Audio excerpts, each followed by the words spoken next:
이윤서 중위, 여기가 무슨 패션쇼장인 줄 아나? 네, 그 빌어먹을 동작은 계집의 장난보다도 못해. 박도식 소령의 고함이 뜨거운 먼지로 가득한 연병장에 울려 퍼졌다. 한낮의 태양은 모든 것을 녹여버릴 듯이 내리쬐었고 병사들의 이마에 맺힌 땀방울은 흙바닥으로 떨어지기 무섭게 증발했다. 화약 냄새와 땀 냄새가 뒤섞인 공기는 숨을 쉴 때마다 코를 찔렀다. 이곳은 강철 같은 규율과 남성적인 힘이 지배하는 세계였다. 그 중심에 이윤서 중위가 서 있었다. 그녀는 방금 마지막 장애물 통과를 마친 참이었다. 10m 높이의 외벽을 오르고 철조망을 포복으로 통과하며 흙탕물 구덩이를 뒹굴었음에도 그녀의 군복은 놀라울 정도로 흐트러짐이 없었다. 땀과 흙으로 범벅이 된 얼굴 아래 그녀의 눈빛은 한치의 흔들림 없이 고요하고 깊었다. 박소령의 모욕적인 언사가 귓전을 때렸지만 그녀의 표정에는 어떤 감정의 동요도 드러나지 않았다. 마치 거친 파도를 맞는 견고한 등대와 같았다. 이윤서 중위, 육군사관학교를 수석으로 졸업하고 신임 장교로서 모든 훈련에서 최상위권의 성적을 유지하는 인재. 하지만 그녀의 이러한 능력은 박도식 소령에게는 그저 눈엣 가시일 뿐이었다. 박소령은 불룩 나온 배를 군복이 힘겹게 감싸고 있는 늘 얼굴이 붉게 상기된 남자였다. 그의 권위는 계급장에서 나왔고 그의 통솔력은 고함에서 비롯되었다. 그는 여군이라는 존재 자체를 인정하지 않았다. 특히 이윤서처럼 가냘픈 체구에 조용하고 심지어 아름답기까지 한 여장교는 군대의 수치라고 굳게 믿고 있었다. 분명 어느 높은 놈에게 꼬리를 쳐서 들어왔겠지. 그것이 박소령이 그녀에게 내린 결론이었다. 그래서 그는 그녀를 부셔버리기로 결심했다. 그녀의 완벽함에 흠집을 내고 그녀의 침착함 뒤에 숨겨진 눈물을 끄집어내어 결국 그녀 스스로 두 손 두 발 다 들고 군대를 떠나게 만들 작정이었다. 박소령은 성큼성큼 윤서에게 다가갔다. 그는 그녀의 개인 공간을 침범할 정도로 가까이 서서 위아래로 훑어보았다. 그의 눈은 흠을 찾기 위해 혈안이 된 독수리의 눈과 같았다.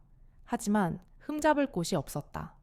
오히려 완벽하게 임무를 수행한 그녀의 모습이 그의 심기를 더욱 불편하게 만들었다. 보고합니다. 장애물 훈련 이상 없이 완료했습니다. 윤서의 목소리는 작지만 단호했다. 군더더기 없는 완벽한 보고였다. 박소령은 코웃음을 쳤다. 그는 윤서의 전투화 끝을 자신의 군화코로 툭툭 쳤다. 이상 없이 완료이게 내 눈에는 이상 없어 보이나. 이 중위? 그가 가리킨 곳은 전투화 가죽에 튄 작은 흙먼지 하나였다. 누구라도 그런 훈련을 받았다면 온몸이 진흙투성이가 되는 것이 당연했지만 박소령은 그것을 트집 잡았다.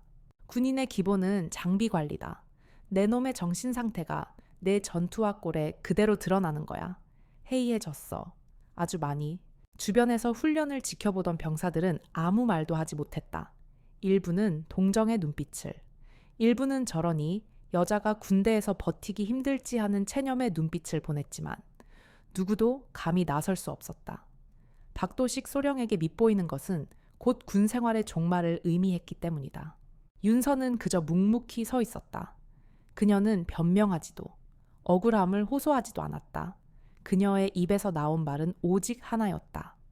시정하겠습니다. 그 기계적이고 감정 없는 대답이 박소령의 분노에 기름을 부었다. 그는 그녀의 어깨를 강하게 밀쳤다. 비틀거릴 법도 했지만 윤서는 땅에 뿌리 박은 나무처럼 미동도 하지 않았다. 시정말로만 오늘 훈련이 끝난 후 연병장 완전 무장으로 50바퀴다. 네, 그 해이해진 정신머리를 다시 박아 넣을 때까지 뛰어. 알겠나? 알겠습니다. 대답은 여전히 짧고 간결했다. 윤서의 그 무감각한 수능이야말로 박소령이 가장 견딜 수 없는 것이었다. 그는 감정적인 반응, 눈물, 애원, 혹은 반항을 원했다. 그래야만 자신의 권위를 확인할 수 있었기 때문이다. 하지만 이윤서라는 강철 같은 여자는 그 어떤 만족감도 주지 않았다. 박소령이 씩씩거리며 돌아설 때 연병장 한쪽 구석에 서 있는 낡은 군용 트럭에 누구의 시선도 닿지 않았다. 트럭 옆에는 허름한 정비복 차림에 한 중년 남자가 기대어 서 있었다. 김 기사. 부대 내에서는 그저 김 씨 혹은 김 기사님으로 불리는 평범하기 짝이 없는 군무원이었다. 그는 약간 구부정한 어깨와 세월의 흔적이 엿보이는 얼굴을 하고 있어 곧 정년을 앞둔 사람처럼 보였다. 그의 임무는 부대 내 차량을 정비하고 가끔 장교들의 운전기사 노릇을 하는 것이었다. 그는 무심한 표정으로 연병장에서 벌어지는 광경을 지켜보고 있었다. 그러나 그의 눈, 평소에는 온화하고 흐릿해 보이기까지 하는 그 눈은 그 순간만큼은 모든 것을 기록하는 고성능 렌즈처럼 날카롭게 빛나고 있었다. 그는 주머니에서 손을 꺼내 무심코 손목시계를 만졌다. 평범해 보이는 아날로그 시계의 작은 용두 부분이 한낮의 태양빛을 받아 희미하게 반짝였다. 그 작은 빛은 박도식 소령의 추악한 얼굴과 굳건히 서 있는 이윤서 중위의 모습을 남김없이 담아내고 있었다. 그날의 훈련이 끝났다. 병사들이 땀에 절은 몸을 이끌고 막사로 돌아갈 때 이윤서 중위는 묵묵히 완전군장을 꾸리기 시작했다. 그녀의 등은 조금도 굽어있지 않았다. 박소령은 지휘 텐트에서 만족스러운 미소를 지으며 그 모습을 지켜보았다. 오늘은 자신이 이겼다고 생각했다. 김 기사는 조용히 트럭에 시동을 걸었다. 그의 시선은 연병장을 돌기 시작하는 작은 여군의 뒷모습에 잠시 머물렀다. 그의 얼굴에는 어떤 감정도 읽을 수 없었다. 그러나 차가운 분노의 불꽃이 그의 깊은 눈동자 속에서 조용히 타오르기 시작했다. 도화선에 불이 붙었다. 이윤서 중위는 완전 무장으로 연병장 50바퀴를 완주했다. 마지막 바퀴를 돌았을 때 동이 트기 시작한 하늘은 짙은 남색에서 옅은 보라색으로 물들고 있었다. 그녀의 전투복은 땀으로 흠뻑 젖어 몸에 축축하게 달라붙었고 어깨를 짓누르는 군장의 무게는 천근만근 같았다. 하지만 그녀는 쓰러지지 않았다. 비틀거리는 마지막 걸음을 바로잡고 지휘 텐트를 향해 돌아섰다. 그녀의 허리는 꼿꼿했고 흐릿해지는 시야 속에서도 눈빛만은 여전히 또렷했다. 그녀의 복귀를 기다렸다는 듯이 텐트에서 나온 박도식 소령은 경멸과 실망이 뒤섞인 표정으로 그녀를 내려다 보았다. 그는 그녀가 울면서 포기하기를 혹은 최소한 지쳐 쓰러지기를 기대했다. 그러나 그의 앞에는 탈진 직전의 상태에서도 군인의 자세를 잃지 않는 강철 같은 여군이 서 있을 뿐이었다. 이 사실이 그의 자존심을 다시 한번 건드렸다. 꼴 좋다. 이제 좀 군인답군. 그는 한마디를 던지고는 돌아섰다. 그에게는 이윤서를 무너뜨릴 또 다른, 더 교활한 방법들이 얼마든지 있었다. 육체적인 괴롭힘이 통하지 않는다면, 정신적으로 고립시키고 불가능한 임무로 압박하여 스스로 무너지게 만들면 될 일이었다.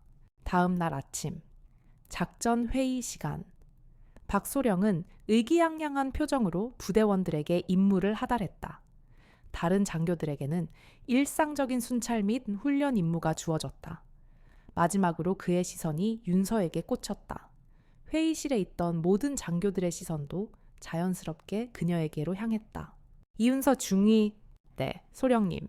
오늘 밤 부대 뒤편에 있는 제3탄약고의 재고를 전수조사해서 내일 아침 06시까지 내 책상 위에 보고서를 올려놓도록 혼자서 그 말이 떨어지는 순간 회의실 안에는 미묘한 정적이 흘렀다. 몇몇 젊은 장교들은 놀라 서로의 얼굴을 쳐다보았고 노련한 부사관들은 못 들은 척 고개를 숙였다. 제3탄약고, 그곳은 부대 내에서도 악명이 자자한 장소였다. 수십 년 전에 지어진 낡은 건물로 지금은 거의 사용되지 않는 구형 탄약과 불용 장비들을 쌓아두는 창고에 가까웠다. 조명시설은 툭하면 꺼졌고 거대한 강철문은 녹이 슬어 성인 남자 서너 명이 힘을 써야 겨우 열릴 정도였다. 무엇보다 그곳은 방대한 양의 기록되지 않은 물품들로 가득 차 있어 하룻밤 만에 혼자서 재고 조사를 마치는 것은 물리적으로 불가능한 일이었다. 이것은 임무가 아니라 명백한 괴롭힘이었다. 모두가 윤서의 반응을 살폈다. 불가능하다고 항의할 것인가? 아니면 난처한 표정이라도 지을 것인가? 하지만 그녀의 대답은 이번에도 모두의 예상을 벗어났다. 알겠습니다. 그녀는 자리에서 일어나 군더더기 없는 동작으로 경례를 붙이고는 회의실을 나갔다. 그녀의 뒷모습에서는 어떠한 망설임이나 억울함도 찾아볼 수 없었다. 박소령은 만족스러운 미소를 지었다.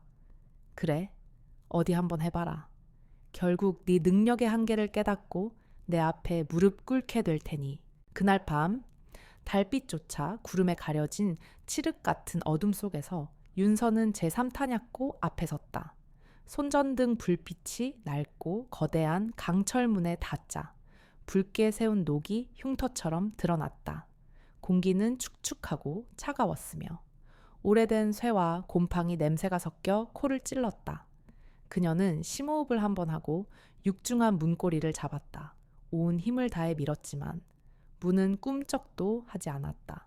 마치 산사태로 막힌 동굴 입구처럼. 문은 그녀의 노력을 비웃기라도 하듯 굳게 닫혀 있었다. 박소령의 의도가 뻔히 보였다. 그는 그녀가 이 문 앞에서 좌절하고 결국 임무 실패를 보고하러 돌아올 것이라고 확신했을 것이다. 하지만 윤서는 포기하지 않았다. 그녀는 손전등으로 무늬 경첩과 자물쇠의 부분을 꼼꼼히 살폈다. 오랜 세월 동안 비바람에 노출되어 완전히 부식된 상태였다. 힘만으로는 안 돼. 구조의 약점을 찾아야 한다. 그녀는 잠시 뒤로 물러나 다른 도구를 찾아보기 위해 주변을 둘러보았다. 바로 그 순간이었다. 탄약고에서 약 50m 떨어진 숲의 그림자 속에서 한 인형이 소리 없이 움직였다. 김 기사였다. 그는 낮 동안 입었던 정비복이 아닌 어둠에 완전히 녹아드는 검은색 작업복 차림이었다. 그의 움직임은 한 마리의 흑표범처럼 민첩하고 조용했다.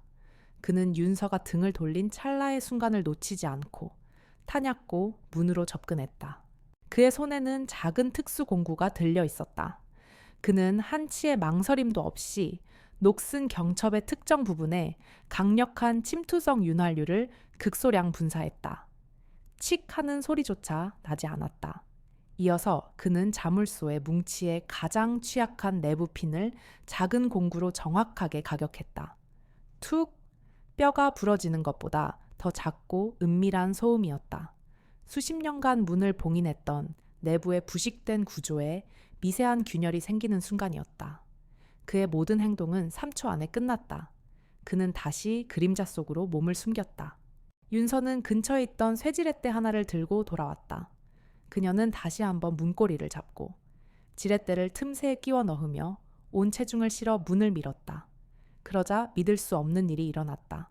끽! 이전에는 바위처럼 꿈쩍도 않던 문이 마치 거대한 괴물이 신음소리를 내는 것처럼 천천히 아주 조금씩 움직이기 시작했다. 윤서는 놀라움을 느꼈지만 지금은 그것에 대해 생각할 겨를이 없었다. 그녀는 기회를 놓치지 않고 계속해서 힘을 가했다. 마침내 한 사람이 겨우 비집고 들어갈 정도의 틈이 생겼다. 그녀는 안으로 들어섰다. 창고 내부는 그녀의 상상보다 더 심했다. 먼지가 자욱했고 거미줄이 사방에 널려 있었으며 수많은 상자들이 무질서하게 쌓여 있었다. 그녀는 보고서 양식을 꺼내 들고 손전등 불빛에 의지하여 묵묵히 재고 조사를 시작했다. 다음 날 아침 05시 50분 박도식 소령은 자신의 사무실에서 잠이 덜 깬 눈으로 커피를 마시고 있었다. 그는 곧 이윤서가 초췌한 모습으로 들어와 임무 실패를 보고할 것이라고 상상하며 회심의 미소를 짓고 있었다. 똑똑! 노크 소리가 들렸다. 들어와. 문을 열고 들어온 것은 이윤서였다. 밤을 샌 흔적이 역력했지만 그녀의 자세는 조금도 흐트러지지 않았다. 그녀는 박소령의 책상 위로 두꺼운 보고서, 뭉치를 조용히 내려놓았다. 보고합니다. 제3탄약고 재고조사 완료했습니다. 총기류 32종, 탄약 114종, 기타 장비 257종, 세부 목록은 보고서에 첨부했습니다. 박소령은 순간 할 말을 잃었다. 그는 믿을 수 없다는 표정으로 보고서를 집어들었다.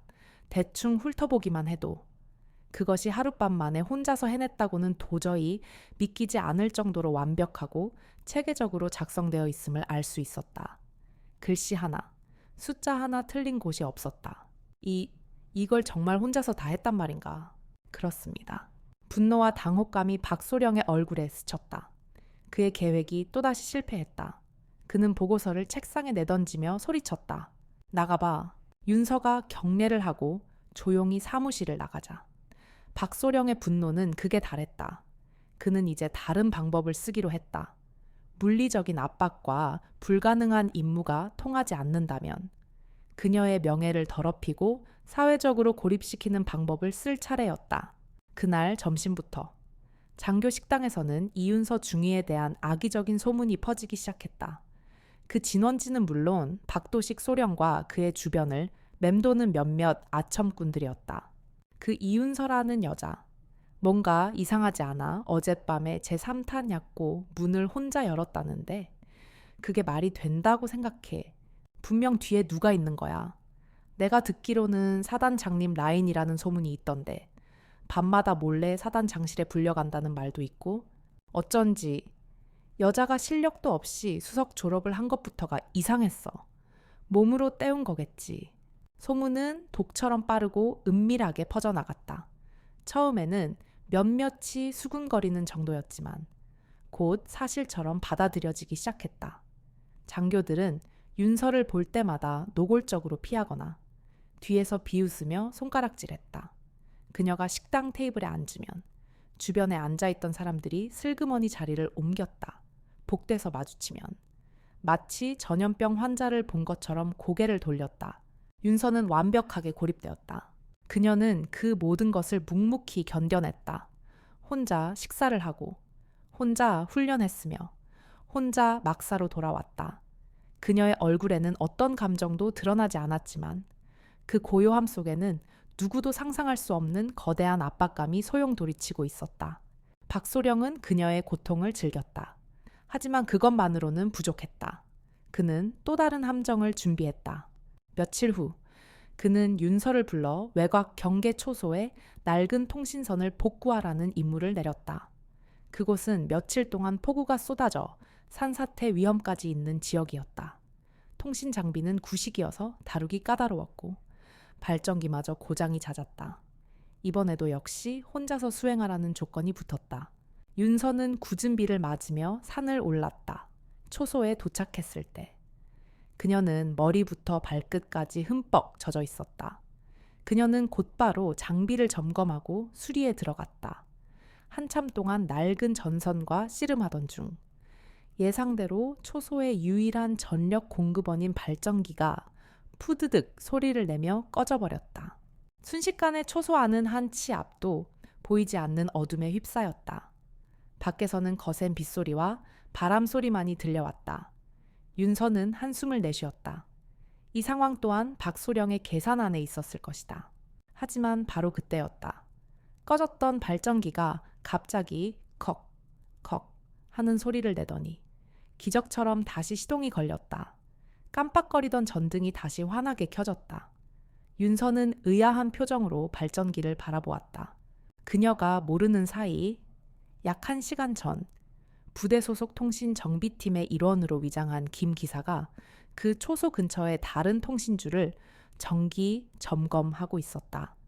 그는 이 근처 발전기들이 비만 오면 말썽이라 예방 점검을 좀 해야겠다. 고 동료들에게 둘러댄 뒤 능숙하게 해당 초소의 발전기를 손봤다. 그는 연료 필터에 끼어 있던 미세한 이물질을 제거하고 낡은 점화 플러그를 새 것으로 몰래 교체해 놓았던 것이다. 어둠 속에서 다시 빛을 찾은 윤서는 잠시 동안 무언가 알 수 없는 힘이 자신을 돕고 있다는 기묘한 느낌을 받았다. 하지만 그녀는 곧 고개를 저으며 생각을 떨쳐냈다. 그저 운이 좋았을 뿐이라고, 혹은 낡은 기계의 변덕일 뿐이라고 스스로를 납득시켰다. 그녀는 다시 통신 장비 수리에 몰두했다. 박도식 소령의 집요한 괴롭힘은 이윤서라는 강철을 부수기는커녕 오히려 그녀의 놀라운 회복력과 강인함만을 증명해주고 있었다. 그의 악의는 이제 단순한 괴롭힘을 넘어 그녀를 파멸시키고야 말겠다는 위험한 집착으로 변해가고 있었다. 그는 더 크고 더 확실하며 되돌릴 수 없는 함정을 파야겠다고 결심했다. 박도식 소령의 계획이 연달아 실패로 돌아가면서 그의 내면에 있던 악의는 들끓는 용암처럼 부풀어 올랐다. 이윤서 중위의 존재 자체가 그의 권위와 자존심에 대한 정면 도전으로 느껴졌다. 그녀의 꺾이지 않는 강인함은 그의 무능함을 비추는 거울과도 같았다. 그는 더 이상 그녀를 괴롭히는 수준에서 만족할 수 없었다. 그는 그녀를 완전히 파괴해야만 했다. 그녀의 군 경력을, 명예를, 그리고 군인으로서의 자부심을 산산조각 내야만 직성이 풀릴 것 같았다. 그리고 마침내 그에게 완벽한 기회가 찾아왔다. 매년 가을에 실시되는 4단급 실기동 훈련, 작전명 강철의 결의 Steel Reserve. 이 훈련은 단순한 연례 행사가 아니었다. 사단의 전투력을 종합적으로 평가하고 장교들의 지휘 능력을 시험하는 가장 중요한 무대였다. 훈련 결과는 장교들의 진급에 절대적인 영향을 미쳤으며 이곳에서 벌어지는 작은 실수 하나가 한 사람의 군 생활을 통째로 뒤바꿀 수도 있었다. 박소령에게 이곳은 이윤서를 합법적으로 그리고 공개적으로 매장시킬 수 있는 최적의 처형장이었다. 훈련을 며칠 앞두고 대강당에서 전체 작전 회의가 열렸다. 사단장을 비롯한 최고 지휘관들이 모두 참석한 자리. 팽팽한 긴장감이 강당 안을 가득 메웠다.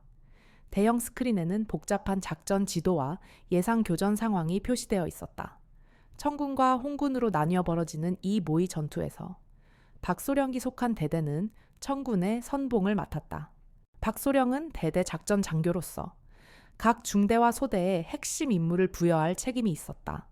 그는 연단에 서서 침착하고 권위 있는 목소리로 브리핑을 시작했다.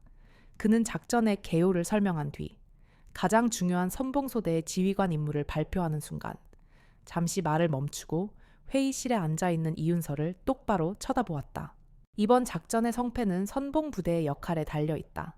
특히 적의 주력 부대 위치를 가장 먼저 파악하고 아군 포병 화력을 정확히 유도해야 하는 천병의 역할이 무엇보다 중요하다. 그는 일부러 극적인 효과를 노리며 다시 한번 좌중을 둘러보았다. 나는 이 가장 중요하고 위험한 임무를 이윤서 중위에게 맡기고자 한다. 모든 시선이 다시 한번 윤서에게로 쏠렸다. 그녀가 지휘할 청군 1호 장갑차는 선봉소대의 눈과 귀였다. 최전선에서 적의 위치를 파악하고 지휘부에 실시간으로 좌표를 전송하며 화력 지원을 요청하는 핵심 중추. 성공하면 큰 공을 세우지만 작은 실수 하나가 아군 전체를 위험에 빠뜨릴 수 있는 양날의 검과 같은 자리였다. 박소령은 인자한 선배 장교인 척 미소를 지었다. 나는 이 중위의 능력을 믿는다. 육사를 수석으로 졸업한 인재이니만큼 이 막중한 임무를 누구보다 훌륭하게 수행해낼 것이라 확신한다. 그것은 칭찬의 형식을 띤 교활한 압박이었다.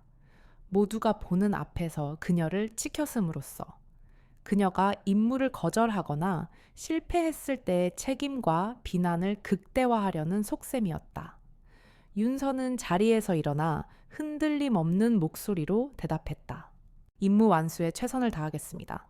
회의가 끝난 후 박소령은 자신의 사무실로 복귀했다.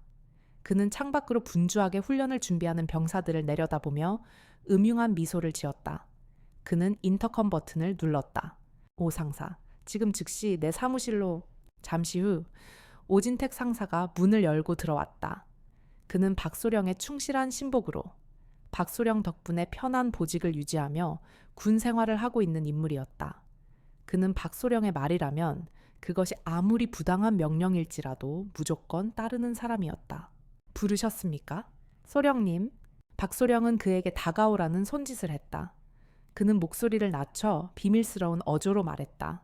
오 상사, 자네가 해줘야 할 일이 있다. 아주 중요한 일이야. 오 상사는 긴장한 표정으로 침을 삼켰다. 박소령은 그의 어깨를 툭툭 치며 본론으로 들어갔다. 내일 훈련에 투입될 청군 1호 장갑차 이윤서가 탈 바로 그 차량 말이야. 네, 알고 있습니다. 오늘 밤 최종 정비 시간에 자네가 직접 그 차량을 점검하게. 다른 놈들 말고 반드시 자네 혼자서. 박소령의 눈이 번뜩였다. 그리고 작은 실수를 좀 만들어줘. 너무 티나지 않게. 단순한 장비 결함처럼 보이도록 오 상사의 얼굴이 하얗게 질렸다. 실기동 훈련에서 장비를 조작하는 것은 단순한 비위를 넘어 부대원 전체의 생명을 위협할 수 있는 중범죄였다. 소령님, 그건 너무 위험합니다. 만약 잘못되기라도 하면. 닥쳐.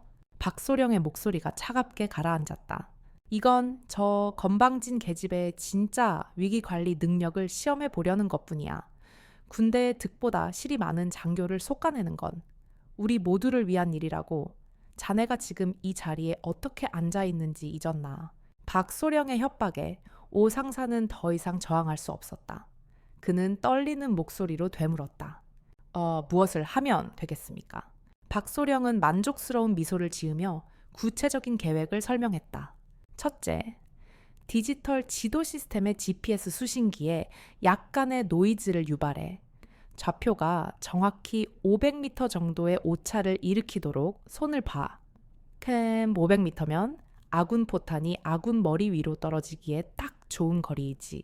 둘째, 주통신 채널에 간헐적인 끊김 현상을 만들어 가장 중요한 순간에 보고가 누락되거나 지연되도록 말이야. 그러면 지휘부에서는 이윤서가 무능해서 보고를 제대로 하지 않는다고 판단하게 될 거다. 그것은 완벽하게 짜인 함정이었다.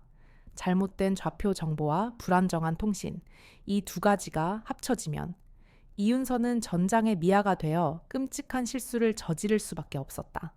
그리고 그 모든 책임은 지휘관인 그녀가 지게 될 것이었다. 그날 밤 훈련 전야의 군부대는 팽팽한 긴장감으로 가득 찼다. 병사들은 자신의 총기와 장비를 수십 번씩 확인하며 마지막 준비에 여념이 없었다. 윤서 역시 청군 1호가 있는 정비창에서 늦은 시간까지 남아 있었다. 그녀는 정비병들의 보고서에만 의존하지 않고 직접 해치를 열어 내부 시스템을 하나하나 꼼꼼하게 점검했다. 왠지 모를 불안감이 그녀의 마음 한구석을 맴돌았다. 특별한 이유는 없었지만 마치 폭풍 전야의 고요함처럼 무언가 불길한 예감이 들었다. 그때 오 상사가 점검표를 들고 나타났다. 이중희님, 늦게까지 고생이 많으십니다. 제가 최종 점검을 마무리하겠습니다. 어서 들어가서 쉬십시오. 그는 일부러 과장된 친절을 보이며 윤서를 정비창 밖으로 내보내려 했다. 윤서는 잠시 망설였지만 상급 부사관의 점검을 거절할 명분이 없었다. 부탁드립니다. 오 상사님. 윤서가 자리를 비우자 오 상사의 얼굴에서 거짓 미소가 사라졌다. 그는 주변을 한번 휙 둘러본 뒤 재빨리 장갑차의 통신 장비 패널을 열었다. 그의 손은 식은땀으로 축축했다. 그는 주머니에서 몰래 준비해온 작은 교란 장치를 꺼내 GPS 안테나 케이블에 교묘하게 부착했다. 그리고 무정의의 특정 회로 기판에 미세한 흠집을 냈다. 모든 작업은 1분도 채 걸리지 않았다. 그는 패널을 닫고 점검표에 이상 없음이라고 서명한 뒤 마치 아무 일도 없었다는 듯 서둘러 정비창을 빠져나갔다. 이 모든 광경을 멀리서 지켜보는 눈이 있었다. 김 기사였다. 그는 보급품을 실은 트럭을 정비창 근처에 세워두고 타이어를 점검하는 척하며 상황을 주시하고 있었다. 그는 오 상사가 직접 조작을 하는 장면을 목격하지는 못했다. 하지만 그는 다른 것을 보았다. 윤서가 자리를 비우자마자 장갑차로 달려가는 오 상사의 초조한 몸짓, 작업을 마치고 나올 때의 창백한 얼굴, 그리고 자신과 눈이 마주치자 화들짝 놀라며 시선을 피하는 그 부자연스러운 행동. 수십 년간 생사를 넘나드는 비밀 작전을 수행하며 다져진 김 기사의 직감은 경고음을 울리고 있었다. 무언가 잘못됐다. 그는 직접적인 증거를 찾을 수는 없었지만 오 상사가 만졌던 바로 그 통신 장비 패널을 자신의 기억 속에 깊이 새겨두었다. 그는 자신의 트럭으로 돌아와 운전석에 앉았다. 그의 평범한 얼굴 위로 냉검하고 계산적인 표정이 스쳐 지나갔다. 다음 날 새벽, 대지를 흔드는 굉음과 함께 훈련 개시를 알리는 신호탄이 하늘로 쏘아 올려졌다. 이윤서 중위는 청군 1호의 지휘관석에 앉아 결연한 표정으로 전방을 응시했다. 그녀는 자신에게 전달될 모든 정보가 교묘하게 조작된 거짓이라는 사실을 꿈에도 모른 채 오직 임무 완수라는 생각뿐이었다. 중앙지휘통제실의 대형 스크린 앞에 선 박도식 소령은 먹잇감이 함정으로 걸어 들어오는 것을 지켜보는 포식자처럼 차가운 미소를 짓고 있었다. 그리고 훈련장 가장자리에 주차된 낡은 보급 트럭 안에서 김 기사는 자신의 무릎 위에 놓인 투박한 가방의 버클을 조용히 풀었다. 그 안에는 군용 통신망이 아닌 전혀 다른 주파수를 사용하는 그만의 비상통신 장비가 들어있었다. 재앙의 무대는 완벽하게 준비되었다. 모든 차량, 전방 308고지를 향해 기동 개시 속도 유지, 훈련 개시를 알리는 신호탄의 연기가 차에 가시기도 전에 이윤서 중위의 단호한 명령이 무전망을 통해 울려 퍼졌다. 그녀가 이끄는 청군 1호 장갑차를 필두로 선봉소대 기갑 차량들이 일사불란하게 움직이며 먼지를 일으켰다. 초기 몇 분간 모든 것은 완벽했다. 윤서의 지휘는 교본 그 자체였고 소대원들의 움직임은 수개월간 합을 맞춘 것처럼 정교했다. 중앙지휘통제실의 대형 스크린에서도 그녀의 부대는 푸른색 화살표가 되어 작전 계획에 따라 정확하게 전진하고 있었다. 박도식 소령은 팔짱을 낀 채 스크린을 지켜보며 코웃음을 쳤다. 시작은 그럴듯하지. 하지만 네가 뛰고 있는 무대가 얼마나 교활하게 기울어진 운동장인지 넌 아직 모르고 있을 거다. 그리고 마침내 그가 설치한 함정이 작동하기 시작했다. 중위님, 이상합니다. 디지털 지도상의 현재 위치와 실제 지형이 일치하지 않습니다. 장갑차 조종수의 다급한 목소리가 내부 통신망을 통해 들려왔다. 윤서가 자신의 스크린을 확인했다. 지도상으로는 분명 완만한 경사의 능선을 따라 이동 중이어야 했다. 하지만 차량의 창밖으로 보이는 것은 질퍽한 진흙과 수풀이 우거진 저지대였다. 장갑차의 궤도가 지늘게 빠지며 속도가 눈에 띄게 느려지기 시작했다. 오차가 500m. 박도식이 심어놓은 실수가 그녀의 부대를 전략적 요충지인 고지가 아닌 전술적 함정인 계곡으로 이끌고 만 것이었다. 지휘부의 현재 상황 보고 GPS 좌표 오류 가능성 언급하고 지형 재확인을 요청한다. 윤서는 침착하게 명령을 내렸다. 통신병이 다급하게 지휘부를 호출했다. 여기는 청군 1호, 여기는 청군 1호 현재 위치, 알파 지점, 지지직, 고지 확보 중, 지지직, 예상치 못한 지형의 조우, 기동해, 지지지직, 어려움 발생. 박도식이 설치한 두 번째 함정, 통신 교란이 가장 결정적인 순간에 발동했다. 그녀의 보고는 의미를 알 수 없는 단어의 나열과 소음 덩어리가 되어 지휘부에 전달되었다. 중앙지휘통제실은 순식간에 혼란에 빠졌다. 대형 스크린 지도 위에서 윤서의 부대는 여전히 정확한 위치에 있는 것으로 표시되고 있었지만 간헐적으로 들려오는 그녀의 보고는 완전히 다른 내용을 암시하고 있었다. 다른 부대들로부터 선봉 부대의 위치가 불분명하다. 화력 지원 좌표를 신뢰할 수 없다는 불평이 쏟아지기 시작했다. 바로 그때 박도식 소령이 기다렸다는 듯이 나섰다.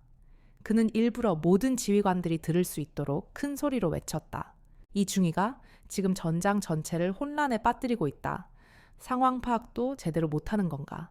당장 위치를 명확히 보고하라고 지시해. 그는 그녀가 명확한 보고를 할 수 없다는 사실을 누구보다 잘 알고 있었다. 그는 공개적으로 그녀의 무능함을 기정사실로 만들고 있었다. 지휘부의 다른 장교들은 박소령의 말에 동조하며 혀를 차기 시작했다.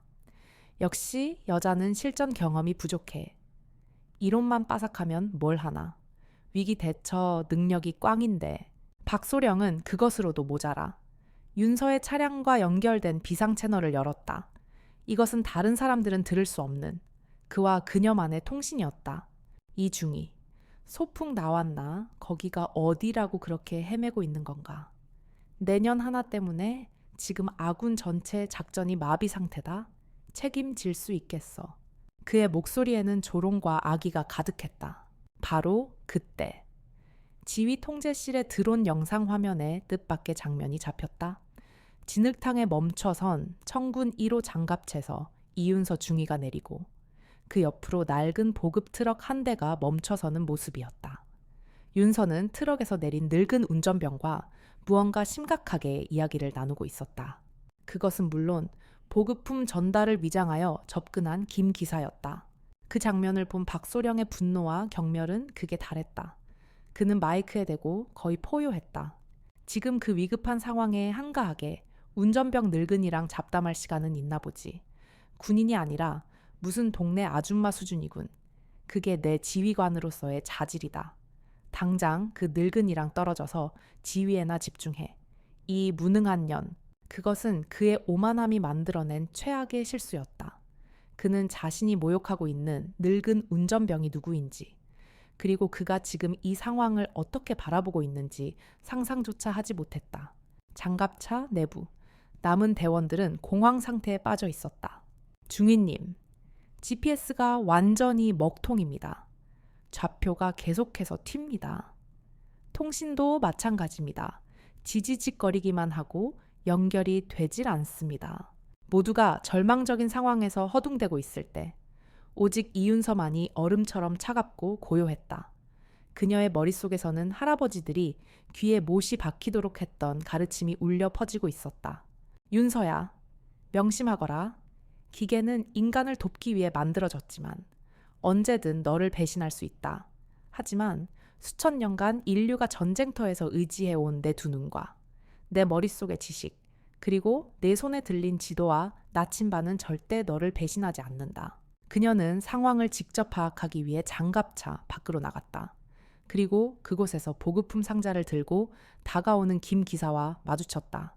중위님, 비상 보급품을 전달하러 왔습니다. 김 기사는 정중하게 경례를 하며 그녀에게 물통 하나를 건넸다. 바로 그 순간 그의 손에서 무언가 툭 하고 땅으로 떨어졌다.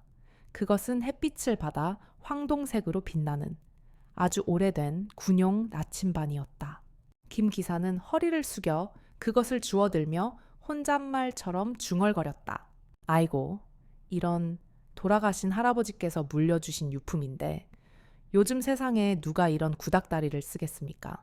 그래도 신기하게 이놈은 한 번도 거짓말을 한 적이 없지요. 그의 말은 평범한 푸념처럼 들렸지만 윤서의 귀에는 천둥처럼 박혔다. 김 기사의 눈빛은 기계를 믿지 마십시오라고, 기억해내십시오. 당신이 배운 것을이라고 말하고 있었다. 순간 윤서의 머릿속을 가리고 있던 안개가 걷혔다. 고장난 GPS, 끊기는 통신, 그리고 김 기사의 나침반, 모든 조각이 하나로 맞춰졌다. 이것은 단순한 장비 결함이 아니었다. 누군가 의도적으로 파놓은 함정이었다. 그리고 그 함정에서 빠져나갈 유일한 방법은 함정의 기반이 되는 규칙 자체를 버리는 것이었다. 그녀는 결심했다. 윤서는 다시 장갑차로 돌아와 내부 통신망을 열었다. 이전의 침착함을 넘어 강철 같은 확신의 참 목소리가 울려 퍼졌다. 소대원 모두 주목. 혼란스럽던 대원들의 시선이 그녀에게 집중되었다. 지금 이 순간부터 우리 소대는 모든 전자장비 사용을 중단한다. 네, GPS와 디지털 지도를 전부 폐쇄한다. 지금부터 지휘관인 내가 가진 아날로그 지도와 나침반만을 사용한다. 통신은 단문 보고 형식으로 변경. 주파수는 지휘부와 연결되지 않은 예비 채널 3번으로 전환하여 소대 내에서만 교신한다. 모든 기동은 내 유관 관측과 수동 계산에 따른다. 질문 있나? 대원들은 잠시 망설였다. 21세기의 전장에서 모든 첨단 장비를 끄고 거의 50년 전의 방식으로 싸우라는 명령이었다. 그것은 자살 행위처럼 들릴 수도 있었다. 하지만 그들의 지휘관, 이윤서 중위의 눈에는 단 한 점의 의심이나 두려움도 없었다. 오직 승리에 대한 절대적인 확신만이 불타고 있었다. 그 확신이 대원들에게도 전이되었다. 없습니다. 좋다. 지금부터 반격을 시작한다. 중앙지휘통제실의 스크린 위에서 이윤서의 부대를 나타내던 푸른색 화살표가 깜빡거리더니 이내 완전히 사라져버렸다. 전자 신호가 끊긴 것이었다. 박도식 소령은 그 모습을 보며 승리의 미소를 지었다. 결국 통신까지 두절되고 전장에서 완전히 고립됐군. 저 계집. 이제 울면서 구조 요청이나 하겠지. 게임 끝났어. 그는 자신의 승리가 완벽하다고 생각했다.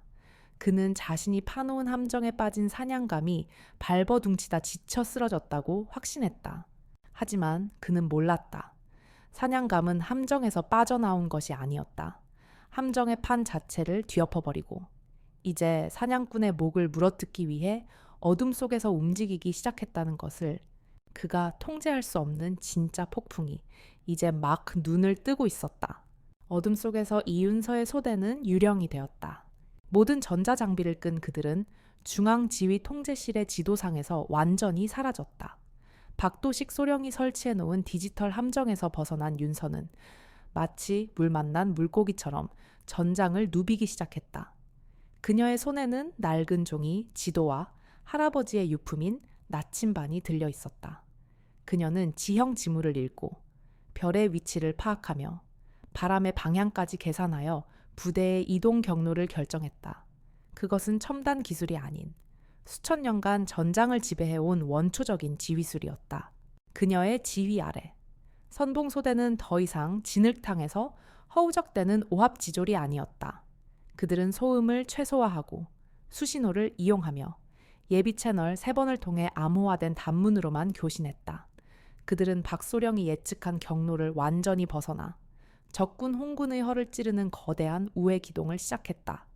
그들의 움직임은 너무나도 은밀하고 효율적이어서 홍군은 물론이고 청군의 지휘부조차 그들의 존재를 까맣게 잊고 있었다.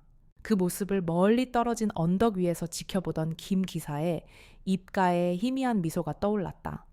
그는 자신이 아가씨의 위기 대처 능력을 과소평가했음을 인정했다. 그녀는 함정에 빠졌을 때 도움을 구하는 연약한 사슴이 아니었다. 스스로의 힘으로 함정을 무력화시키고 역으로 사냥꾼의 목을 노리는 새끼 호랑이였다. 하지만 아무리 호랑이라도 미친 사냥개들이 날뛰는 사냥터에 혼자 둘 수는 없지. 김 기사는 결심했다. 이 미친 연극을 끝낼 시간이었다. 그는 보급 트럭을 몰아 훈련장 내에서도 가장 외지고 수풀이 우거진 곳으로 이동했다. 통신 감청이나 드론의 감시로부터 완벽하게 차폐된 장소였다. 그는 차를 세우고 주변을 다시 한번 경계한 뒤 운전석 아래에 숨겨진 비밀 공간을 열었다.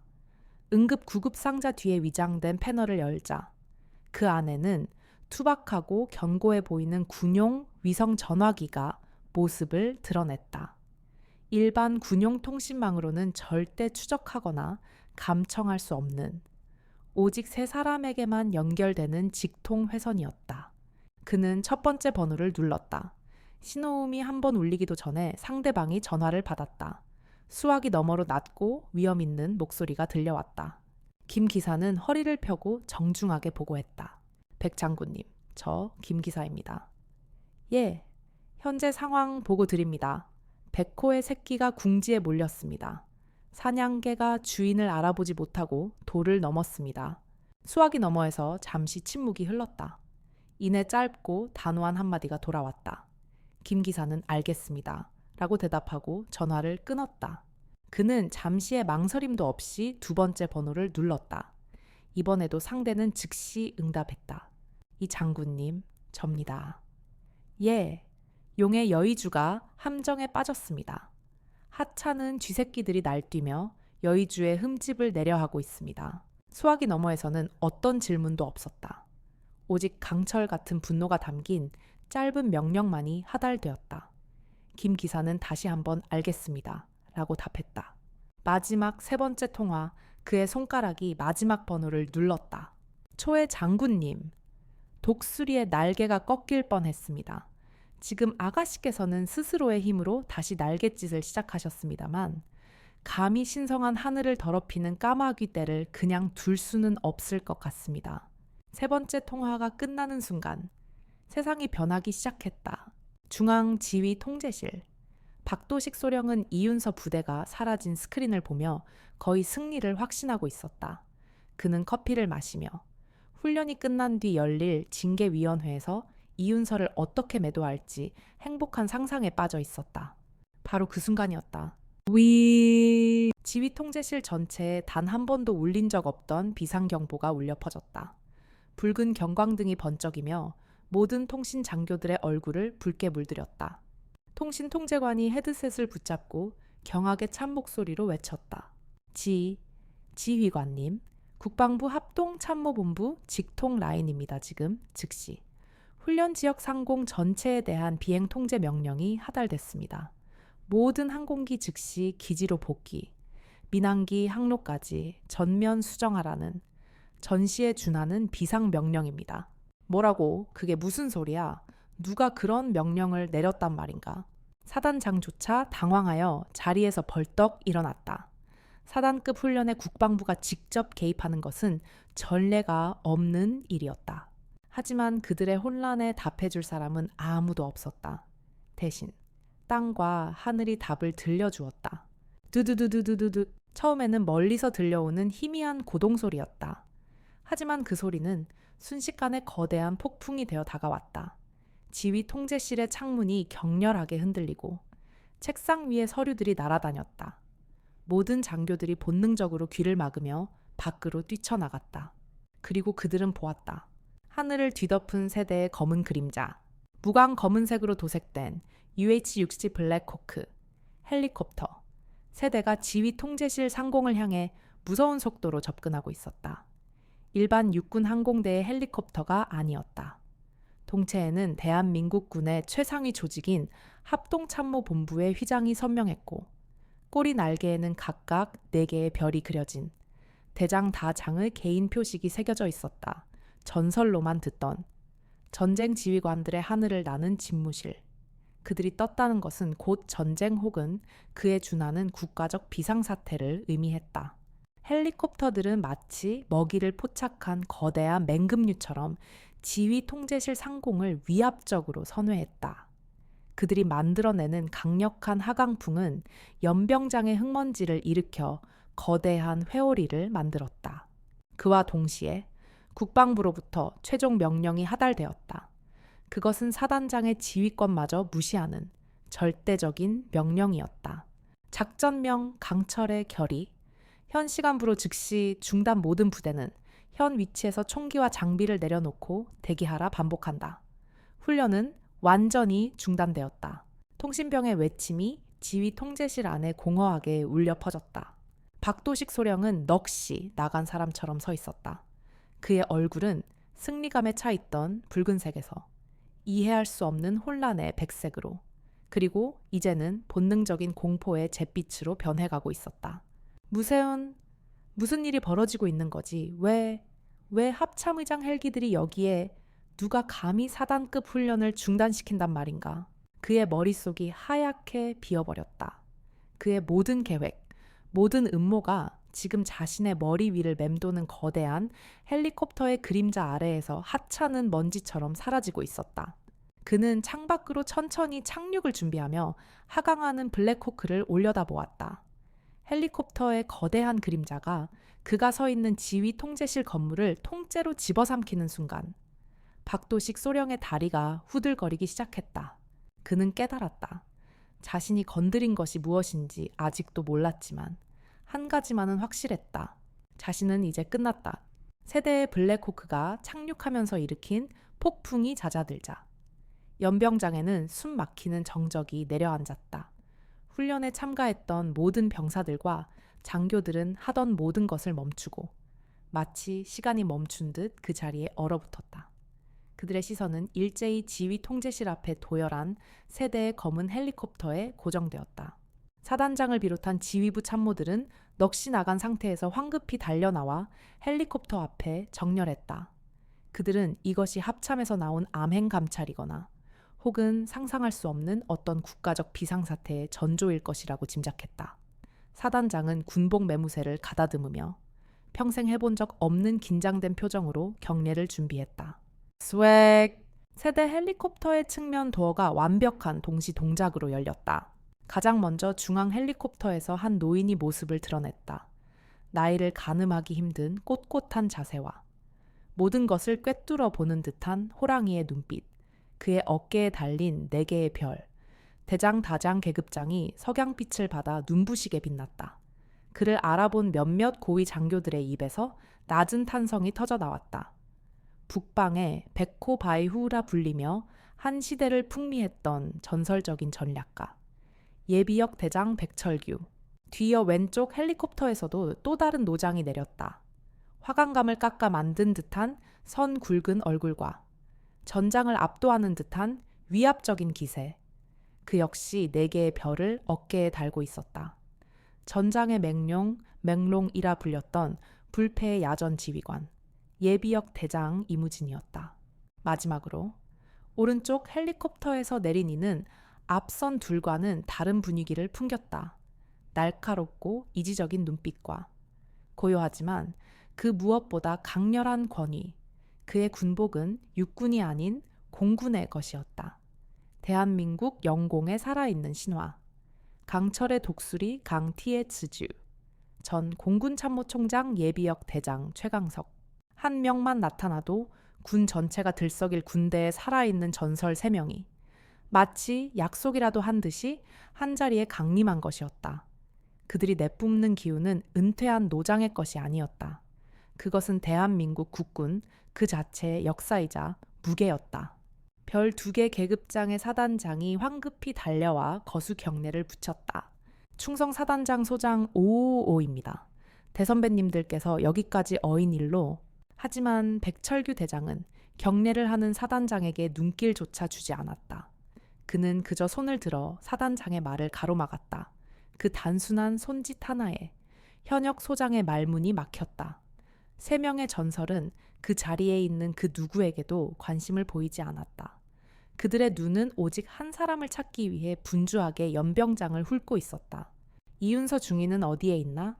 이무진 대장의 낮고 굵은 목소리가 연병장 전체에 울려 퍼졌다.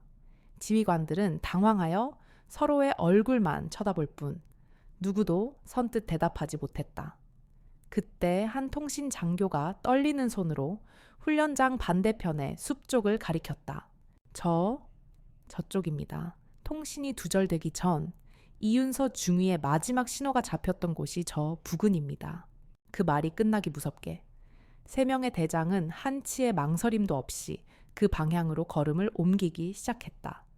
그들의 부관들이 황급히 뒤를 따랐고 사단장을 비롯한 지휘부 전체가 마치 홀린 것처럼 그들의 뒤를 따랐다. 거대한 행렬이 연병장을 가로질러 숲을 향했다. 그 무렵 윤서의 소대는 숲에서 막 모습을 드러낸 참이었다. 그들은 박소령의 함정을 완벽하게 벗어났을 뿐만 아니라 홍군의 측면을 완벽하게 파고들어 적 지휘부를 눈앞에 두고 있었다. 훈련 중단 명령만 아니었다면 그들은 이번 훈련의 영웅이 되었을 것이다. 진흙과 땀, 위장크림으로 범벅이 된 윤서는 멀리서 다가오는 거대한 인파를 보고 본능적으로 부대원들을 정렬시킨 뒤 가장 앞으로 나섰다.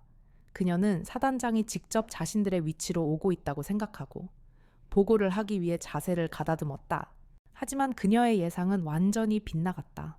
3명의 노장군은 그녀의 부대원들이 붙이는 우렁찬 경례는 아랑곳하지 않고 그녀들을 그대로 지나쳐 곧장 윤서의 앞에 멈춰섰다. 순간 훈련장 전체의 모든 소음이 사라졌다. 바람소리와 멀리서 들려오는 헬리콥터의 엔진 소리를 제외하고는 그 어떤 소리도 들리지 않았다. 수천 명의 군인들이 숨을 죽인 채 군의 전설들과 이름 없는 신임 여장교가 마주선 기이한 광경을 지켜보고 있었다. 가장 먼저 움직인 것은 북방의 백철규 대장이었다. 한때 그의 호령 한마디에 수만 대군이 움직였고 그의 눈빛 하나에 적들이 공포에 떨었다. 그런 그가 조심스럽게 손을 뻗었다. 그의 거칠고 투박한 손이 윤서의 뺨에 묻은 진흙 한 줄기를 부드럽게, 아주 부드럽게 닦아냈다.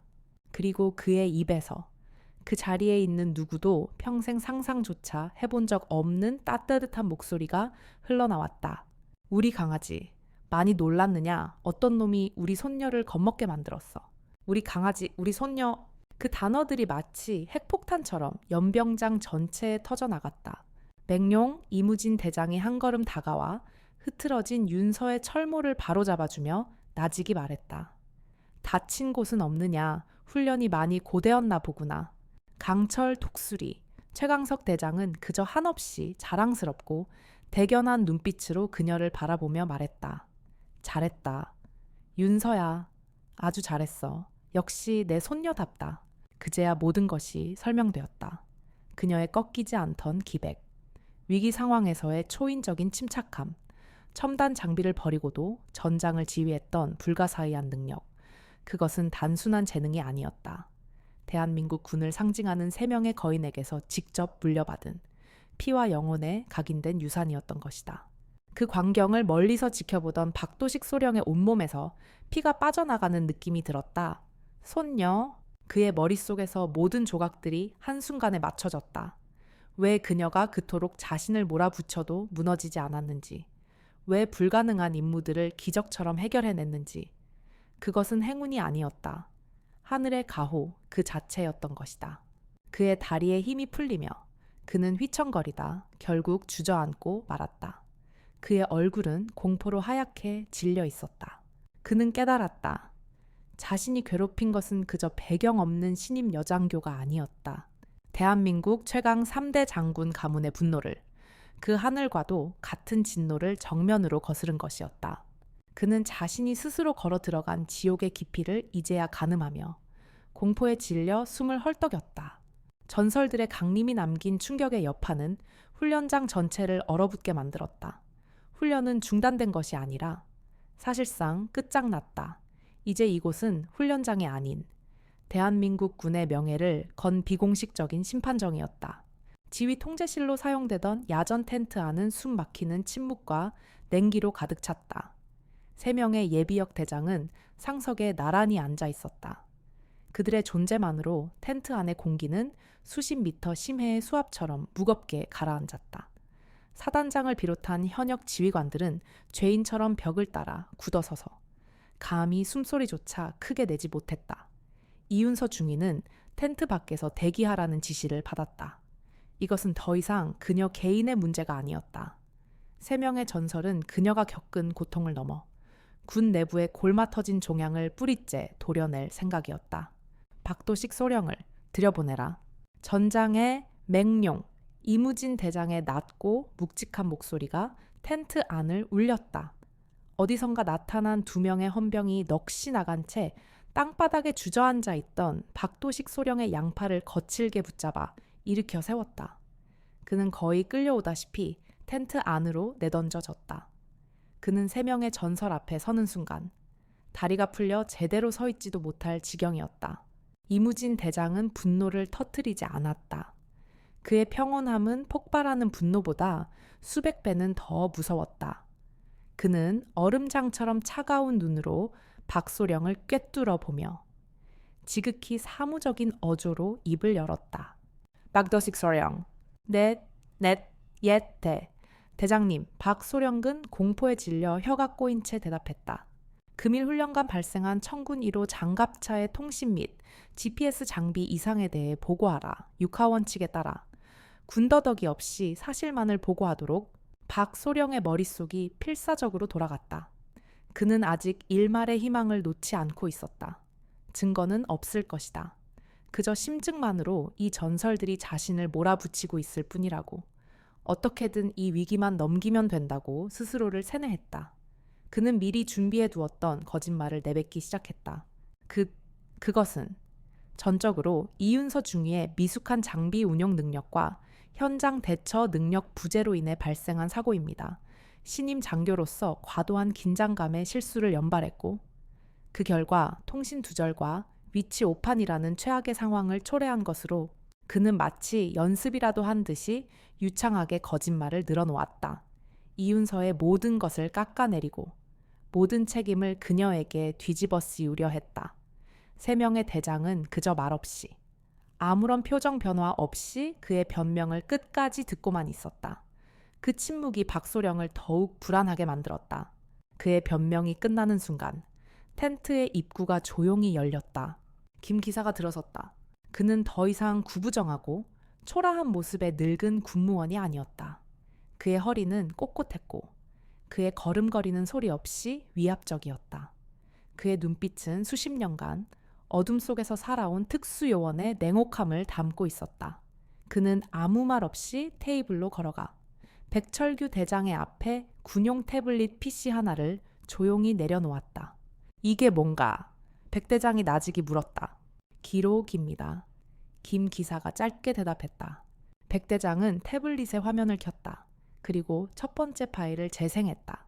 가장 먼저 흘러나온 것은 박도식 소령 자신의 목소리였다. 잡음 하나 없이 선명한 음질이었다. 이윤서 중이 여기가 무슨 패션 쇼장인 줄 아나. 네, 그 빌어먹을 동작은 계집의 장난보다도 못해. 내 놈의 정신 상태가 내 전투화골에 그대로 드러나는 거야. 해이해졌어. 아주 많이. 오늘 훈련이 끝난 후 연병장 완전 무장으로 50바퀴다. 네, 그 해이해진 정신머리를 다시 박아 넣을 때까지 뛰어. 알겠나? 지난 몇 주간 그가 윤서에게 퍼부었던 모든 폭언과 부당한 지시들이 하나도 빠짐없이 녹음되어 텐트 안에 울려 퍼졌다. 텐트 안에 서 있던 다른 장교들의 얼굴이 하얗게 질리기 시작했다. 박소령의 얼굴에서는 핏기가 사라졌다. 이건 불법 도청. 하지만 그의 말을 끊고 두 번째 파일이 재생되었다.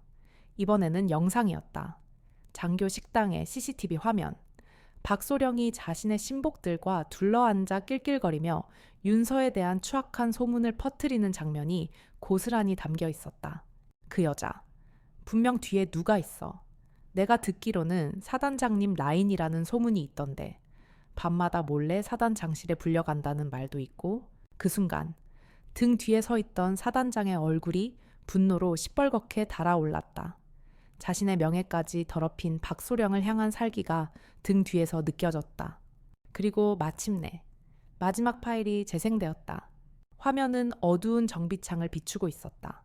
김 기사가 청군 1호 장갑차 근처에 몰래 설치해둔 초소형 카메라가 찍은 영상이었다. 화면 속에서 오진택 상사가 초조한 표정으로 주변을 살피더니 재빨리 통신 장비 패널을 열고 무언가를 조작하는 모습이 선명하게 보였다. 그리고 화면은 박소령의 사무실 내부를 찍은 영상으로 전환되었다. 오 상색의 지시를 내리는 박소령의 목소리가 흘러나왔다. 디지털 지도 시스템의 GPS 수신기에 약간의 노이즈를 유발해 좌표가 정확히 500m 정도의 오차를 일으키도록 손을 봐 주통신 채널에 간헐적인 끊김 현상을 만들어 가장 중요한 순간에 보고가 누락되도록 말이야. 그것으로 모든 것이 끝났다. 완벽하고 반박의 여지가 없는 증거였다. 텐트 안은 죽음과 같은 침묵에 휩싸였다. 들리는 것이라고는 박도식 소령의 거친 숨소리뿐이었다. 그는 태블릿 화면과 전설들의 돌처럼 굳은 얼굴을 번갈아 보았다. 그의 모든 거짓말, 모든 변명, 모든 자존심이 산산조각 나먼지처럼 흩어졌다. 그때 북방의 백호 백철규 대장이 처음으로 입을 열었다. 그의 목소리는 분노를 넘어선 깊은 환멸감에 잠겨 있었다. 군복은 내 놈 같은 쓰레기가 함부로 걸치라고 있는 옷이 아니다. 강철의 독수리, 최강석 대장의 목소리가 얼음처럼 그 뒤를 이었다. 내 옷은 군인의 명예뿐만 아니라 한 인간으로서 가져야 할 최소한의 존엄성마저 스스로 내던졌다. 내 놈의 존재 자체가 우리 대한군국의 가장 큰 수치다. 결국 박도식 소령의 정신은 완전히 무너져 내렸다. 그는 그 자리에 무릎을 꿇었다. 그의 입에서 의미를 알 수 없는 읍소와 변명이 터져 나왔다. 자, 잘못했습니다. 장군님, 제가 잠시 정신이 나갔었습니다. 제발 한 번만 용서해 주십시오. 뭐든지 하겠습니다. 그는 바닥에 머리를 찌으며 필사적으로 용서를 구했다. 하지만 3명의 대장은 그를 바라보지 않았다.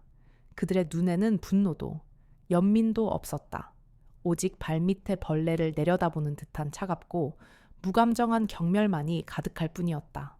그의 권위, 그의 자존심, 장교로서의 정체성은 이 공개적인 심판의 자리에서 완벽하게 그리고 조직적으로 해체되었다.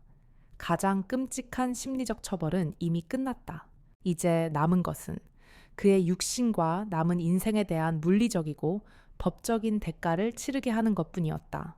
박도식 소령은 무릎 꿇린 채로 용서를 빌었다. 하지만 그의 눈앞에 있는 3명의 전설은 자비의 신이 아니었다. 그들은 전쟁의 신이었고 군의 명예를 더럽힌 자에게는 오직 철퇴만이 있을 뿐이었다. 전장의 맹룡 이무진 대장이 차갑게 고개를 끄덕이자 양옆에 서 있던 헌병들이 박소령의 팔을 우악스럽게 잡아 일으켰다. 저자를 당장 군사재판위원회에 넘겨 관련자 전원과 함께 그 순간이었다. 자신의 군 경력, 남은 인생, 모든 것이 끝났음을 직감한 박소령의 이성이 마침내 끊어졌다. 그의 머릿속은 패배감과 절망감, 그리고 이 모든 것을 유발한 원흉에 대한 비이성적인 증오로 가득 찼다. 그의 충혈된 눈이 텐트 입구에 부동자세로 서 있는 이윤서 중위에게 꽂혔다. 그의 눈의 그녀는 더 이상 한 명의 장교가 아니었다. 자신의 모든 것을 앗아간 악마이자 원수였다. 이 인연 때문이야. 박소령은 아드레날린이 폭발하며 터져나온 괴력으로 자신을 붙잡고 있던 헌병들을 뿌리쳤다. 내년만 없었어도 내 인생이 이렇게 되지는 않았어. 그는 광기 어린 비명을 지르며 허리춤에 차고 있던 권총 손잡이로 손을 뻗었다. 그가 정말 총을 쏘려 했는지 아니면 그저 마지막 발악을 한 것인지는 아무도 몰랐다. 하지만 현역 장교가 군의 최고 원로들 앞에서 무기를 뽑으려 한 그 행동 자체만으로도 모두를 경악시키기에 충분했다. 장군들의 부관들이 반사적으로 자신들의 총으로 손을 뻗었다. 사단장은 얼굴이 새하얗게 질렸다. 하지만 그들 중 누구보다도 빠른 사람이 있었다. 늘 그림자처럼 조용히 서 있던 김 기사. 세상이 느려지는 것 같았다. 박소령의 손가락이 권총 손잡이에 닿으려는 찰나 김 기사의 몸이 움직였다. 그는 한 마리의 유령처럼 공간을 가로질렀다. 그의 움직임에는 어떤 화려함도 예비 동작도 없었다. 오직 수십 년간의 실전으로 다져진 인간의 한계를 초월한 효율성만이 존재했다. 쩍! 날카로운 파열음이 텐트 안에 울렸다. 김 기사의 수도 로우다우가 정확하게 박소령의 오른쪽 손목을 가격했다. 박소령의 입에서 비명조차 되지 못하는 신음이 터져 나왔다. 그의 손목은 기괴한 각도로 꺾여 있었다. 동시에 김 기사의 반대쪽 무릎이 박소령의 허벅지 신경총을 정확히 찔렀다. 박소령의 두 다리에 힘이 풀리며 그대로 앞으로 고꾸라졌다. 그 순간 근처에서 함께 연행 대기 중이던 오진택 상사와 다른 아첨꾼 장교 2명이 본능적으로 소리를 지르며 도망치려 했다. 김 기사는 그들에게 시선조차 주지 않았다. 그는 쓰러지는 박소령의 등을 밟고 도약하듯 발을 뻗어 옆에 있던 접이식 의자를 걷어찼다. 의자는 총알처럼 날아가 도망치던 장교의 정강이를 가격했다. 그가 비명을 지르며 넘어지는 순간 김 기사는 이미 다른 장교의 등 뒤에 서 있었다. 그는 팔꿈치로 상대의 명치를 정확히 가격했다. 컥 하는 소리와 함께 장교는 거품을 물고 쓰러져 숨을 몰아쉬었다. 모든 상황은 3초 안에 종료되었다. 김 기사는 마치 아무 일도 없었다는 듯이 다시 원래 서 있던 자리로 돌아와 두 손을 공손히 모으고 섰다. 텐트 안에는 손목이 부러진 채 고통에 몸부림치는 박소령과 바닥에 쓰러져 신음하는 그의 신복 2명만이 남아있을 뿐이었다. 그 압도적인 무력 앞에 텐트 안의 모든 현역 장교들은 자신들이 지금까지 늙은 운전병이라고 무시했던 저 남자의 정체에 대해 생각하며 소름 끼치는 공포를 느꼈다. 3명의 대장은 놀라지 않았다. 오히려 당연하다는 듯한 표정이었다. 강철의 독수리, 최강석 대장은 바닥에 쓰러진 벌레들을 경멸스럽게 한번 쳐다본 뒤 자신의 스마트폰을 꺼내 들었다. 그것은 일반적인 전화기가 아니었다. 군 최고위급만이 사용하는 완벽한 보안을 자랑하는 특수통신 장비였다. 그는 단 한 통의 전화를 걸었다. 나 최강석이다. 그의 목소리는 조용했지만 수화기 너머의 임무를 얼어붙게 만들기에 충분한 무게를 담고 있었다.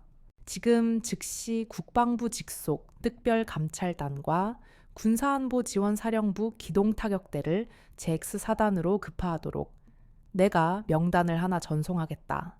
이 명단에 있는 놈들, 그리고 그놈들과 연관된 모든 인원들, 한 놈도 빠짐없이 현 시간부로 직위 해제하고 전원 긴급 체포해 저항하는 자는 사살해도 좋다.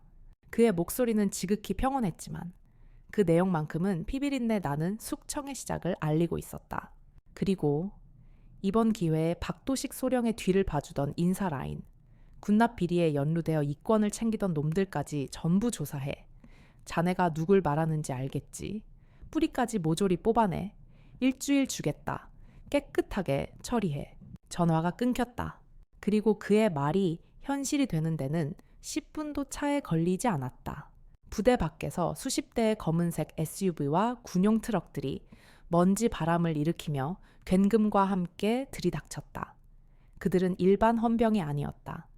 군 내부의 모든 정보를 손에 쥔 채 저승사자라 불리는 군사안보지원 사령부의 최전계 요원들이었다. 그들은 완전 무장한 채 살기가 등등한 표정으로 각자의 목표를 향해 흩어졌다. 평화롭던 부대는 순식간에 아수라장으로 변했다. 장교 식당에서 태연하게 식사를 하던 한 중령이 체포되었다.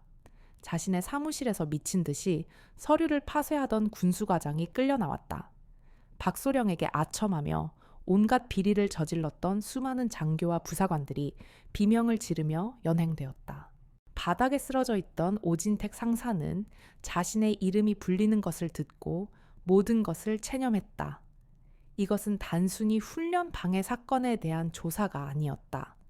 지난 수년간 박도식이라는 거대한 우산 아래에서 저질러왔던 모든 부패와 비리가 전부 파헤쳐지고 있음을 깨달았다. 박도식 소령은 부러진 팔을 부여잡고 짐짝처럼 트럭에 던져졌다. 그는 더 이상 한 부대의 악랄한 지휘관이 아니었다.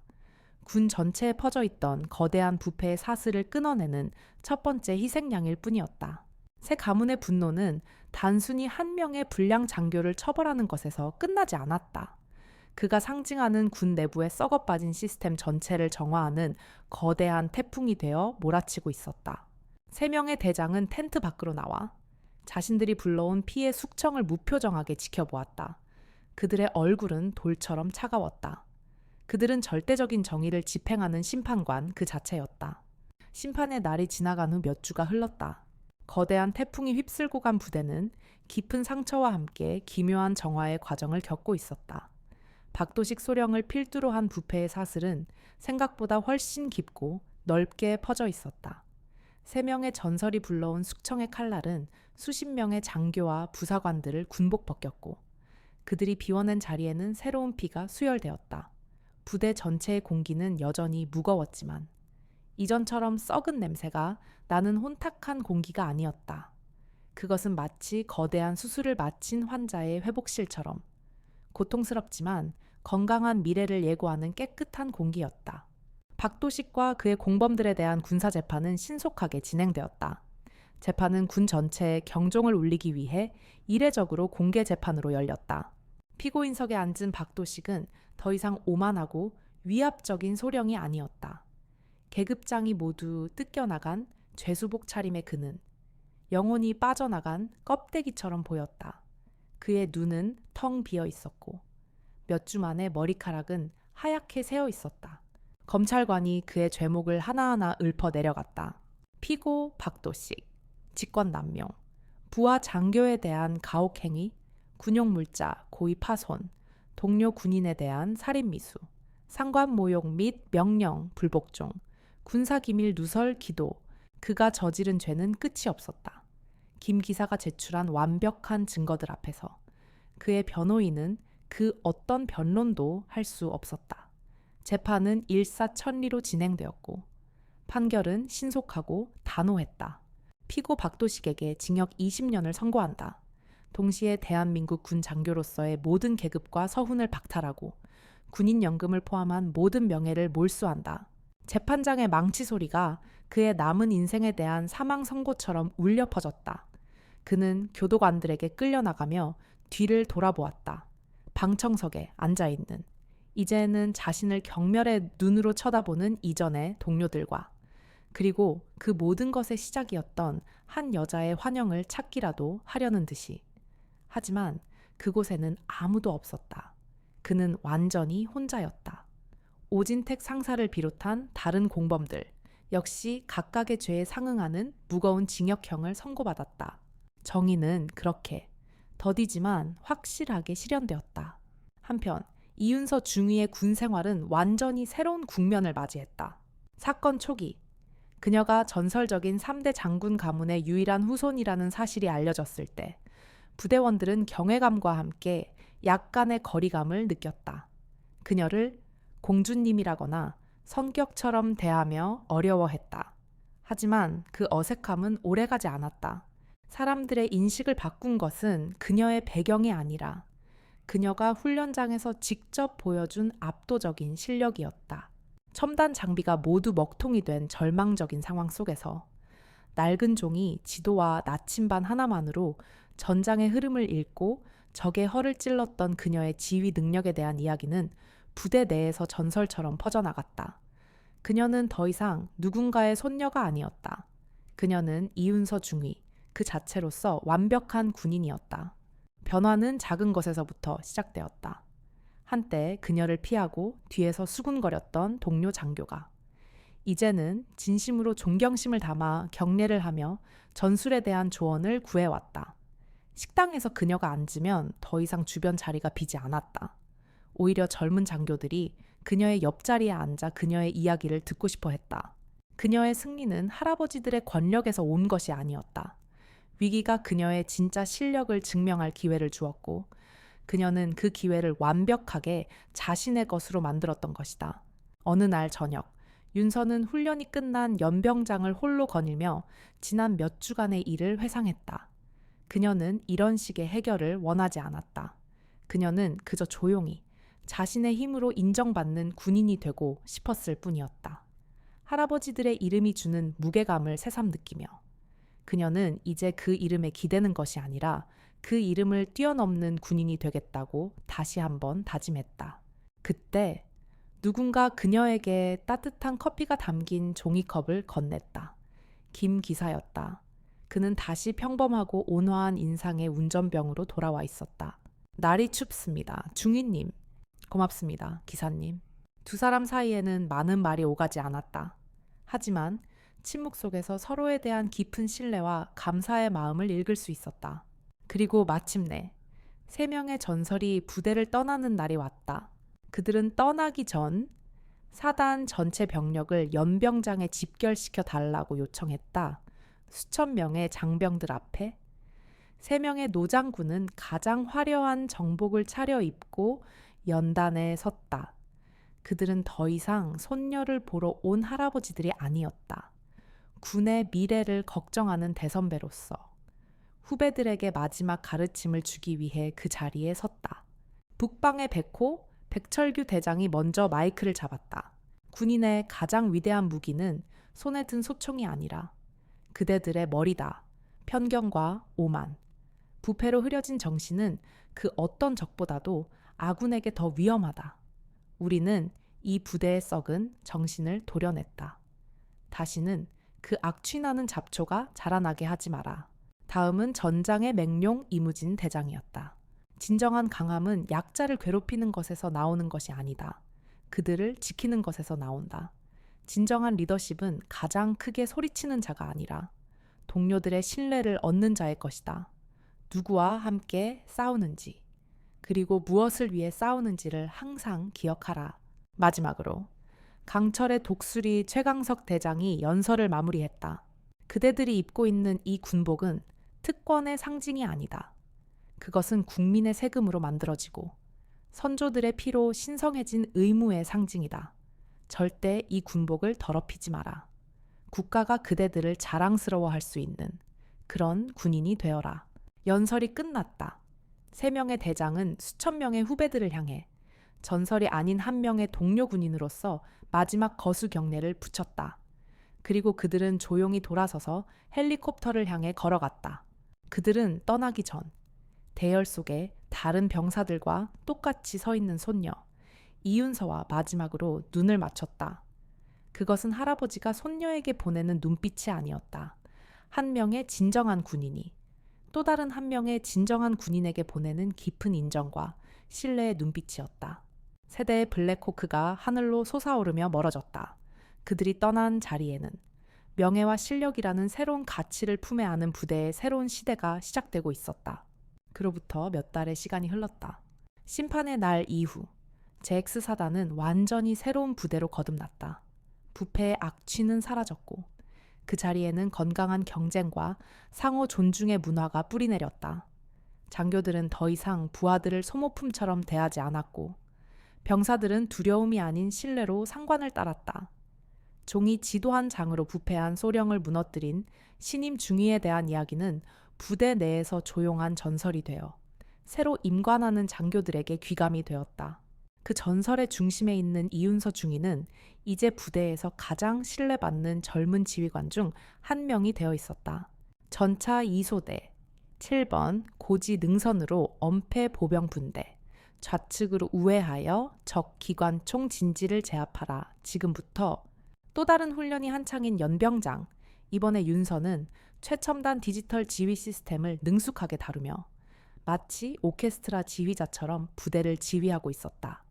그녀의 명령은 간결하고 정확했으며 부대원들은 한치의 오차도 없는 신뢰의 움직임으로 화답했다. 그녀는 낡은 방식과 새로운 방식 모두를 완벽하게 마스터한 완성형 지휘관으로 성장해 나가고 있었다. 새로 부임한 한 소위는 존경심 가득한 눈으로 그녀의 뒷모습을 바라보았다. 그녀는 이제 더 이상 누군가의 보호가 필요한 존재가 아니었다. 주말, 윤서는 군복을 벗고 평범한 사복 차림으로 차를 몰았다. 그녀가 도착한 곳은 도시의 소음이 닿지 않는 한적한 시골에 위치한 고풍스러운 한옥 한우이었다. 3명의 할아버지들이 세상사를 잊고 함께 시간을 보내는 그들만의 성격이었다. 그녀가 대문을 열고 들어서자 평화로운 풍경이 그녀를 맞았다. 대청마루에서는 백철규 대장과 이무진 대장이 굳은 표정으로 바둑판을 사이에 두고 앉아 있었다. 뜰 한쪽에서는 최강석 대장이 정성스럽게 분재의 가지를 다듬고 있었다. 한때 대한민국을 호령했던 전쟁의 신들은 이제 그저 평범하고 인자한 할아버지의 모습으로 돌아와 있었다. 왔구나, 우리 강아지. 가장 먼저 그녀를 발견한 최 대장이 가위를 내려놓고 환하게 웃었다. 그들의 얼굴에는 손녀를 향한 따뜻한 애정이 가득했다. 그들은 그날의 사건에 대해 굳이 먼저 입에 올리지 않았다. 대신 그녀의 최근 훈련 성과에 대해 시시콜콜한 것까지 물어보았다. 마치 갓 입학한 손녀의 학교 생활을 궁금해하는 평범한 할아버지들처럼 네가 그날 아날로그 지도를 활용했던 판단은 아주 훌륭했다. 바둑돌을 놓으며 백 대장이 말했다. 하지만 그렇다고 해서 최신 장비에 대한 이해를 게을리해서는 안 된다. 진짜 명장은 칼과 활을 모두 자유자재로 다룰 줄 알아야 하는 법이다. 전술은 날카로웠지만 내 부하들의 얼굴을 보니 아직 완전히 내 사람이 되지는 않았더구나. 이 대장이 훈수를 두드듯 말했다. 전장에서는 땅을 얻는 것보다 사람의 마음을 얻는 것이 몇 배는 더 중요하다. 명심하거라. 그들의 조언은 더 이상 절대적인 권력자의 명령이 아니었다. 수많은 전쟁터를 거쳐온 인생의 대선배가 사랑하는 후배에게 건네는 지혜가 담긴 가르침이었다. 그들은 그녀를 위해 문제를 해결해 주었다는 사실에 만족하는 것이 아니라 그녀가 스스로의 힘으로 그 문제를 어떻게 극복했는지에 대해 대견해 하고 있었다. 마지막으로 분재 손질을 마친 최 대장이 그녀의 옆에 앉아 따뜻한 찻잔을 건넸다. 윤서야, 네 할아버지. 사실 우리는 그날 내가 우리에게 연락해 주기를 조금은 바랐다. 그것이 우리 같은 늙은이들의 역할이라고 생각했으니까. 하지만 너는 우리에게 손을 내미는 대신 스스로의 힘으로 폭풍을 정면으로 뚫고 나갔지. 그는 자랑스러움으로 빛나는 눈으로 손녀를 바라보았다. 우리는 네가 우리 가문의 피를 이었다는 사실보다 네가 그 누구에게도 기대지 않고 너 자신의 길을 명예와 실력으로 개척해냈다는 사실이 훨씬 더 자랑스럽단다. 그 말에 윤서의 눈시울이 뜨거워졌다. 그녀는 그제야 깨달았다. 할아버지들이 자신에게 진정으로 원했던 것은 그들의 거대한 그늘 아래에서 편안하게 살아가는 것이 아니었다. 그 그늘을 벗어나 자신만의 태양이 되어 세상을 비추는 것이었음을. 네 사람은 말없이 차를 마셨다. 저물어가는 가을 햇살이 그들의 모습을 따뜻하게 비추었다. 그것은 권력의 계승이 아닌 명예와 신념이라는 위대한 유산이 다음 세대로 이어지는 평화롭고도 숭고한 순간이었다. 진정한 전설의 유산은 그들이 가진 힘이 아니라 그들이 다음 세대의 마음에 심어준 가치였던 것이다.